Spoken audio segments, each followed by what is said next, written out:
Okay, Kitty Pies, it's March 27th, 2024, and here's the progress on the 60 bug restoration. So,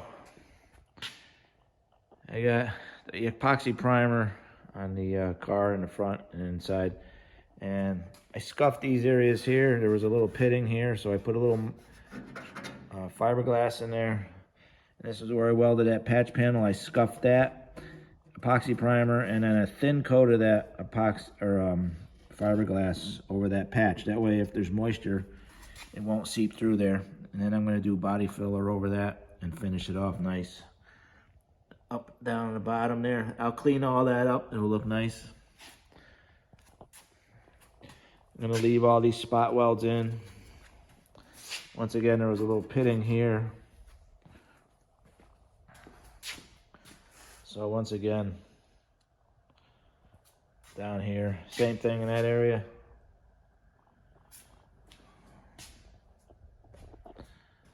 Now tonight I welded in those rear engine shelves.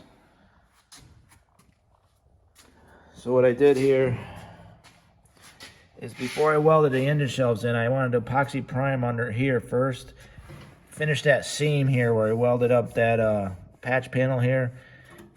Inside and outside, epoxy primered it, and then I took that stuff from Tip Tools. It's like Pore 15, but I brushed it in there with a small brush to get up under here and here in this trough. That way, if moisture or water gets in there, it runs right off down and it won't rust in this area. The only reason I did it with a brush is because you can't get in there with a spray gun to get out those small areas. So. You can see down here, same thing down in that area, in that trough.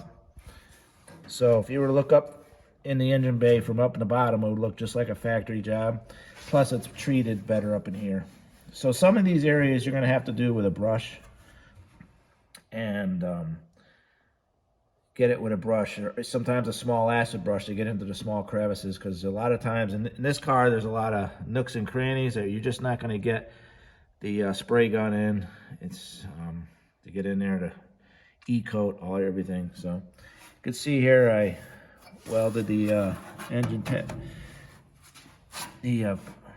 trays in. So these sit just a little tad higher than here, but it's flush in the bottom here, and then here that mates up here to this rear seal. Okay. So once again, nice and flush in the bottom. Mates up nice in here. I forgot to weld this spot here. I'm gonna have to weld these tomorrow night. And also in the engine area, these tabs for the insulation were busted off, these two bottom ones on this side and that side. So I made those and welded them in to look like the other ones, okay? So when I go to fold those over, it's gonna look like just like a factory would, with that tarboard insulation. Straightened out all the little grippers on the firewall here. Okay.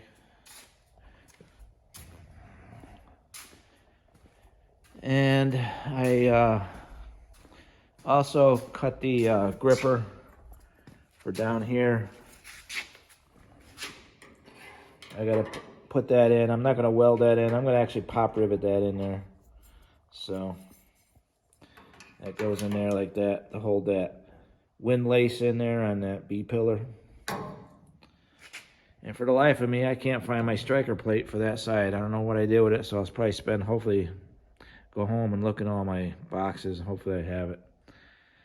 I got so many things going on with this car. Sometimes I lose stuff and I don't even know. I think I'm putting it away, but you go to find stuff, it takes you forever sometimes. Now that there is for the kick panel. I got to cut that out. So, okay, Kitty Pies, just another update, and small one tonight, just a little bit here and there. I try and do a little bit every day because of, eventually, if you do a little bit, you'll get to the goal. Okay, bye.